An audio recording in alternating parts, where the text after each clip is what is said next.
वो कहीं से भी जो है ईमेल के माध्यम से थाना को एफआईआर के लिए दे सकते हैं। उसके बाद उनको 72 घंटे के अंदर थाना आना होगा। ईएफआईआर की सुविधा है। अगर आपको केस मान लीजिए कि आजमनगर के अंदर आपके साथ घटना हुई और अगर आप मान लीजिए मनिहारी में हैं, आप मनिहारी थाना को भी दे सकते हैं। वो मनिहारी थाना जो है 0 एफआईआर करके आजमनगर थाना को वो भेज देगा। तो ये आपको अननेसेसरी जो है दौड़ने भागने की जो बात है वो नहीं होगी। उसके बाद ये पूरा का पूरा जो कानून है वो महिलाएं, बच्चे और बच्चियां जो है उनको लेकर के काफी ज्यादा इसमें प्रावधान किया गया है। जैसे महिला पुलिस पदाधिकारी के द्वारा भी आपको बहुत सारी बातें बताई गई, पहले भी वक्ताओं ने आपको बहुत सारा डिटेल में बताया है। इसमें एक मेजर चेंजेस जो है मैं आप सभी को बताऊं, ये खुशी की बात है कि पहले जो फिजिकल जो एविडेंस हुआ करता था, जिसको हम लोग चश्मदीद गवाह बोलते थे, वो एक चश्मदीद गवाह पूरा का पूरा केस को कन्विक्शन में ला देता था। कि मैंने देखा, मैंने अपनी आंखों से देखा कि इन्होंने इनको मारा, बस उसी में जो है वो केस जो है वो कन्विक्शन हो जाता था। एक होता था हियर से, मैंने सुना कि इन्होंने इनको मारा है, देखा नहीं है। तो ये चश्मदीद गवाह जो है अब हमारा सीसीटीवी कैमरा भी हो गया। अगर सीसीटीवी कैमरा में अगर दिख गया कि इन्होंने इनको मारा तो ये इनफेक्ट केस जो है कन्विक्ट हो जाएंगे।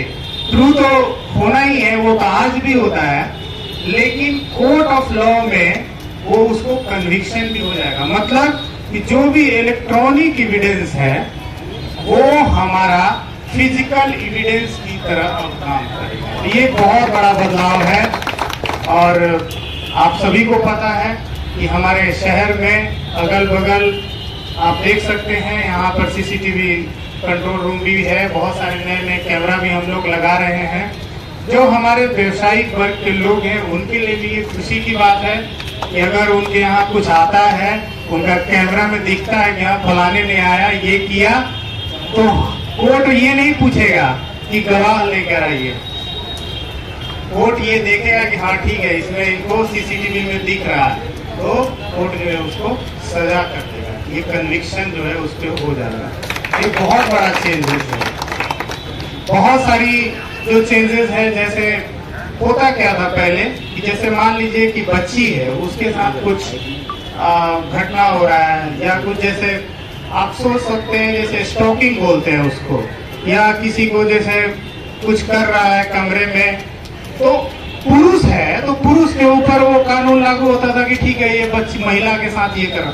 लेकिन अगर हम महिला के सामने महिला अगर ये करेगी तो वो महिला भी दोषी होगी। इसको जेंडर न्यूट्रल किया गया। तो ये जो नए नए जो हमारे जो ऑनरेबल कोर्ट्स के जो जजमेंट्स है उसको लेकर के भी जोड़ा गया है।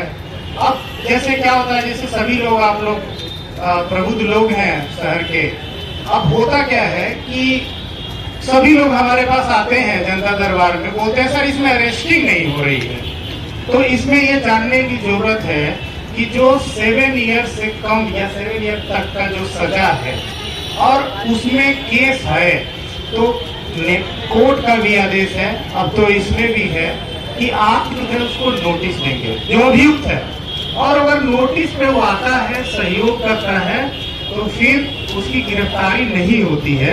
हम लोग चार्जशीट करते हैं और वो कोर्ट में उसका ट्रायल चलता है। तो जैसे कभी कभी होता है 498 की केसेस होती हैं, तो उसमें जो है बहुत लोग बोलते हैं कि उनकी गिरफ्तारी नहीं हुई है। तो इसमें ये समझने की जरूरत है कि हम लोग अब जो ट्रायल है उसको फास्ट करेंगे। अब जैसे आप लोगों ने सुना होगा पहले कि कोर्ट में जो है, जो हमारी जो न्यायिक प्रणाली है, उसमें अगर अभियुक्त उपस्थित नहीं हो रहा है तो वो ट्रायल जो है वो होल्ड पे रहता था। अब ऐसा प्रावधान नहीं है, 90 दिन तक अगर उपस्थित नहीं हुआ तो वो ट्रायल उसके अनुपस्थिति में चलेगा। तो ये सबसे बड़ा चेंज है। न्याय जो है हमको बहुत जल्द मिलेगा इससे। ये इसीलिए मैंने कहा कि ये त्वरित न्याय, उसी को ध्यान में रख करके ये पूरा कानून जो है बनाया गया है। अब इसमें क्या है कि जैसे कुछ चेंजेस है, अब जैसे मॉब लिंचिंग की घटना है, पुराने आईपीसी में उसका कोई प्रावधान नहीं था, लेकिन इसमें है। अब मॉब लिंचिंग है, जैसे मान लीजिए कि कोई बच्चा चोर के नाम पर या किसी के भी नाम पर किसी को, या कोई एक्सीडेंट हो गया, ड्राइवर को पीट दिया, वहां 50 आदमी है, वो 50 आदमी जो है वो मॉब लिंचिंग का उस पर जो है अभियोग लगेगा। ये नए कानून में आ गया। ये मॉब लिंचिंग पहले अलग से कुछ नहीं था, अब उसको अलग किया गया है। अब जैसे मान लीजिए कि आप मोबाइल लेके चल रहे हैं और कोनो आया मोबाइल जैसे छीन के भाग गए, तो स्नैचिंग का कोई प्रावधान पहले नहीं था, लेकिन अब इसमें स्नैचिंग का प्रावधान किया गया है। तो ये जो हमारे क्राइम और जो क्रिमिनल्स हैं उनके लिए ये बहुत ही स्ट्रॉन्ग कानून है, और जो हमारी जो सिटीजन्स हैं, जो नागरिक हैं, उनके लिए बहुत प्रिय कानून है। और सारी बातें जो है कवर हो चुकी हैं, धीरे धीरे जो है आपको और भी बातें जो है इसमें समझ में आएंगी। हम लोग लगातार जो है इस पर आपके साथ डायलॉग में रहेंगे।